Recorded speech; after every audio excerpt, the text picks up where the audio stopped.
അനുഭവം ഇവരൊക്കെ ഈ ലൊക്കേഷനിൽ വെച്ചാണല്ലോ കാണുന്നത് അല്ലേ? ഞാനൊന്നും ഇവരൊന്നും പരിചയമില്ല. സുരേഷ് ചേട്ടനെ അറിയാം എന്നല്ലാതെ സുരേഷ് ചേട്ടനോട് അഭിനയിച്ചിട്ടില്ല.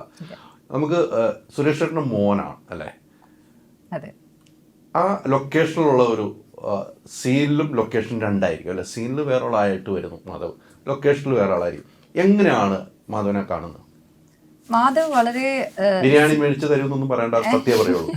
അതെ, അതായത് മാധവ് വളരെ സിമ്പിൾ ആയിട്ടുള്ള, എന്താ പറയാ, വളരെയധികം നന്മ ഉള്ളിലുള്ള ഒരു പേഴ്സൺ ആണെന്ന് എനിക്ക് തോന്നിയിട്ടുണ്ട്. And as A person he's that. കാരണം എവിടെ അൺഫെയർ ആയിട്ടുള്ള കാര്യം എവിടെ കണ്ടാലും മാധവ് അതിനെതിരെ റെസ്പോണ്ട് ചെയ്യുന്ന, വളരെ സോഷ്യലി റെസ്പോൺസിബിൾ ആവണം, അങ്ങനെ ഇരിക്കണം എന്ന് വിചാരിക്കുന്ന ഒരു പേഴ്സണാണ് Madhav. As an actor extremely passionate. അതായത് ആളുടെ ക്യാരക്ടറിന് ജസ്റ്റിസ് ചെയ്തില്ലെങ്കിൽ ആൾ ഭയങ്കര ഗിൽറ്റിയായി ഫീൽ ചെയ്യുന്ന, ഞാൻ ബെറ്റർ ആവണം, ഐ ഷുഡ് ബി ബെറ്റർ, അല്ലെങ്കിൽ അത്രയും പാഷനേറ്റ് ആയിട്ടുള്ള ഒരു ആക്ടറായിട്ട് തോന്നുന്നുണ്ട്. So I think like if he is in the right path, if he chooses right films, then like nothing like that.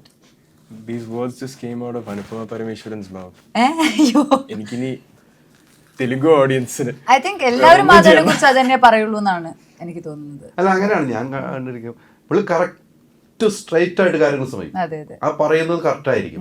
പിന്നെ അത് തിരുത്തേണ്ടത് പോലും വരില്ല. ചില ആൾക്ക് പറഞ്ഞ ചിലപ്പോൾ തിരുത്തേണ്ടതായി വരും. പക്ഷെ അത് ഞാൻ എന്നെ പോലെ ആൾക്കാർ ചിലപ്പോൾ വളച്ചൊടിച്ചു എന്നിരിക്കും. ഞാനങ്ങനെ പറയണ്ടേ ഞാൻ ഇതുവരെ വളച്ചൊടിച്ചിട്ടില്ല, ഇന്നുവരെ വളച്ചൊടിച്ചിട്ടില്ല. ഇന്നും കൂടെ ഒന്ന് അത് നമ്മളെന്താ സ്മൂത്തായിട്ട് പോയാൽ പോരെ? തീർച്ചയായിട്ടും അതെ. ആസിഫ് അലിയുടെ അനിയൻ അല്ലേ?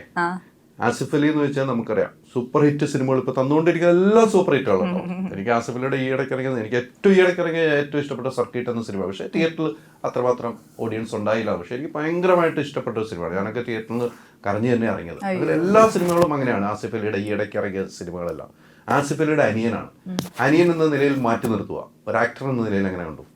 മാറ്റി നിർത്തേണ്ട ആവശ്യമില്ല. അങ്ങനെ ഒരു ബിഹേവിയറോ അല്ലെങ്കിൽ അത് എനിക്ക് ഫീൽ ചെയ്തിട്ടേ ഇല്ല. ഈസ് ലൈക്ക് നമ്മുടെയൊക്കെ ബഡി പോലെ. ഞങ്ങൾ ഫസ്റ്റ് സ്കെഡ്യൂളിലാണ് കുറേ നേരം ഞങ്ങൾ എല്ലാവരും ഒരുമിച്ച് സ്പെൻഡ് ചെയ്തിട്ടുള്ളത്. ആ സമയത്തൊക്കെ നമ്മൾ നോർമലായിട്ട് കാഷ്വലായിട്ട് സംസാരിക്കുന്ന, ഇതേപോലെ തന്നെ ആക്ടിങ്ങിനോട് പാഷനുള്ള, നല്ല സിനിമ ചെയ്യണമെന്ന് ആഗ്രഹിക്കുന്ന, അതിനുവേണ്ടി എന്താ പറയുക ഒരു ടാൻഡ്രംസോ ഒന്നുമില്ലാതെ സാധാരണമായി ഒരു സിനിമ ചെയ്യാൻ വേണ്ടി ഇഷ്ടപ്പെടുന്ന ഒരാളായിട്ടാണ് എനിക്ക് തോന്നിയിട്ടുള്ളത്. ഈ ആസ്കർ പൊതുവെ ഒരു സൈലന്റ് ആയിരിക്കും. അവിടെ സൈലന്റാ, പക്ഷെ ഇടയ്ക്ക് എന്തെങ്കിലുമൊക്കെ പറയുമ്പോൾ അത് ഭയങ്കര കൗണ്ടർ ആയിരിക്കും. അങ്ങനെ ഉണ്ടായിട്ടുണ്ടെന്ന് ഉറപ്പായി. സിമ്പിൾ ആയിട്ട് പോകുന്ന ആൾക്കാരാണോ?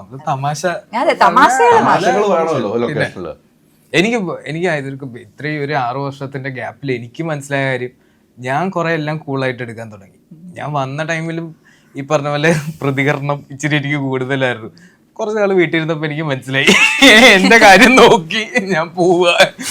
അല്ല, അത് ഞാൻ ഭയങ്കര എൻജോയ് ചെയ്യാൻ തുടങ്ങി ലൈഫ്. ഫ്രണ്ട്സുമായിട്ടും ട്രാവൽ ചെയ്തും. എനിക്ക് തോന്നുന്നു അതിൻ്റെ ഒരു മെച്യൂരിറ്റി നമുക്ക് എന്തായാലും മുന്നോട്ട് പോകുമ്പോൾ വരും. അത് വേണമല്ലോ. പിന്നെ നമ്മൾ എവിടെയും ഒന്നിൽ നിന്ന് ഒന്ന് പഠിക്കാൻ പറ്റുള്ളൂ. അങ്ങനെയാണല്ലോ. ആ പഠിത്തം കറക്റ്റ് ആയി കഴിഞ്ഞാൽ പിന്നെ പോകുന്ന റൂട്ട് ഓക്കെ ആയിരിക്കും. കാര്യം എനിക്ക് ലൈഫിലെ ഒരു തകർച്ചയാണ് എപ്പോഴും നമുക്ക് മുന്നോട്ട് ഏറ്റവും കൂടുതൽ നമുക്ക് സഞ്ചരിക്കാൻ പറ്റുന്നത്. ഞാൻ 4 പടം ചെയ്തു, അത് പോയി. ഈ പറഞ്ഞ പോലെ ആസിഫ് അലിയുടെ അനിയൻ ആയതുകൊണ്ട് എനിക്ക് ഒന്നും കിട്ടില്ല എന്നുള്ളത്, അല്ലെങ്കിൽ സിനിമയിൽ ആര് നമുക്കുണ്ടെങ്കിലും നമ്മൾ അധ്വാനിച്ചില്ലെങ്കിൽ, നമ്മൾ നല്ല സിനിമ ചെയ്തില്ലെങ്കിൽ നമ്മളൊന്നും അല്ലാതാവും. പ്രേക്ഷകരാണ് അൾട്ടിമേറ്റ്ലി ഉള്ളത്. അത് മനസ്സിലാക്കി കഴിഞ്ഞ് കഴിഞ്ഞാൽ പിന്നെ നമുക്ക് എനിക്ക് പിന്നെ ചലഞ്ചിങ് എനിക്ക് നല്ല സിനിമകൾ വരിക എന്നുള്ളതായിരുന്നു. അതിലേക്ക് ഇപ്പോൾ സ്റ്റെപ്പ് ബൈ സ്റ്റെപ്പായിട്ട് ഞാൻ തന്നെ അധ്വാനിച്ച് പ്രയത്നിച്ച് എന്ത് ഭാഗ്യം കൊണ്ട് ഇപ്പം എനിക്ക് തോന്നുന്നു ഈ കൊല്ലം ഇറങ്ങാൻ പോകുന്ന പടങ്ങളെല്ലാം ദൈവം സഹായിച്ച് നല്ല മൂവീസ് ആയിരിക്കും. എനിക്ക് കുറച്ച് മൈലേജ് തരാൻ അതിലേറ്റവും JSK സുരേഷ് ഏട്ടനുണ്ട്, അനുപമയുണ്ട്, ഇവരെല്ലാവരും ഉണ്ട്. എനിക്ക് മുന്നോട്ടുള്ള യാത്രയ്ക്ക് ഭയങ്കരമായിട്ട് ഗുണം ചെയ്യും സിനിമ.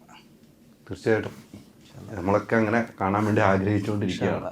ഉറപ്പായിട്ടും അത് ഉണ്ടാകണം.